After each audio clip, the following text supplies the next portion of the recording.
ಯಾವನೇ ಆಗಲಿ ಸ್ವಾಭಿಮಾನಕ್ಕೆ ಧಕ್ಕೆಯಾದಾಗ ಎದ್ದು ನಿಲ್ಲಲೇಬೇಕಾಗುತ್ತದೆ. ಅಂಥ ಪರಿಸ್ಥಿತಿ ಈಗ ನಿರ್ಮಾಣವಾಗಿದೆ. ಲಕ್ಷ್ಮೀ ದೇವಿ ತನ್ನ ಗಂಡನನ್ನು ಪರಿಪರಿಯಾಗಿ ಹೊಗಳುತ್ತಾ ಇದ್ದಾಳೆ. ಅವಳಿಗೆ ವಾಸ್ತವ ಏನು ಎಂಬುದನ್ನು ತಿಳಿಸಬೇಕಾಗಿದೆ. ಅದಕ್ಕಾಗಿ ವಂದಿಸಿಕೊಂಡು ಬರುತ್ತೇನೆ. ಸುದರ್ಶನ, ಏನು ಇವತ್ತೇನು ಈ ರೀತಿಯಾಗಿ ನಡೆದುಕೊಳ್ಳುತ್ತಾ ಇದ್ದೀಯಾ? ನನ್ನವರಿಗೆ ವಂದಿಸಬೇಕಲ್ಲ. ಅಮ್ಮ, ಲೋಕದಲ್ಲಿ ಹೇಳೋದು ಹೇಗೆ ಹೇಗೆ? ಲಕ್ಷ್ಮೀನಾರಾಯಣ ಎಂಬುದಾಗಿ. ಮೊದಲಾಗಿ ಲಕ್ಷ್ಮೀದೇವಿಗೆ ವಂದನೆಯನ್ನು ಸಲ್ಲಿಸಿದವನು ನಾನಿದ್ದೇನೆ.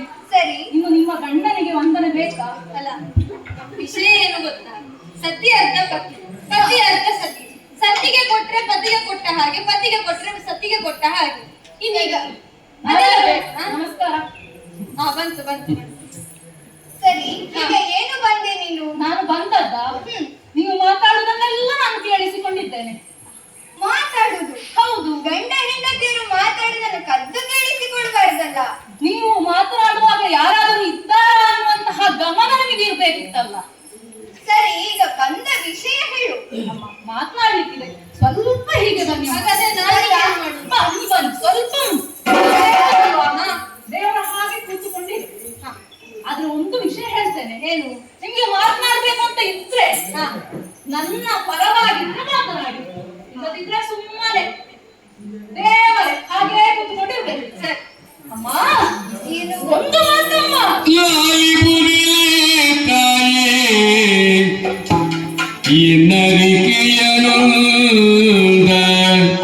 ಲಕ್ಷ್ಮೀ ದೇವಿ ಲಕ್ಷ್ಮೀ ದೇವಿ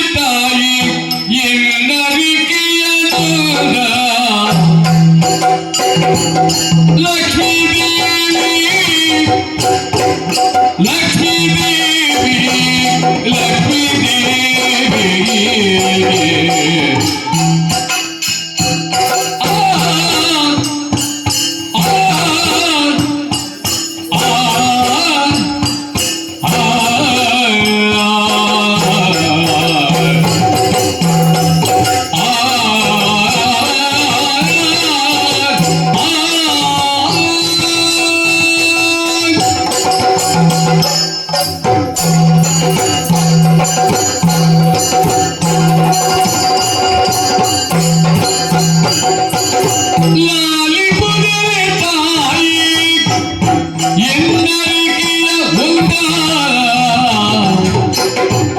ಲಕ್ಷ್ಮೀ ದೇವಿ ಲಕ್ಷ್ಮೀ ದೇವಿ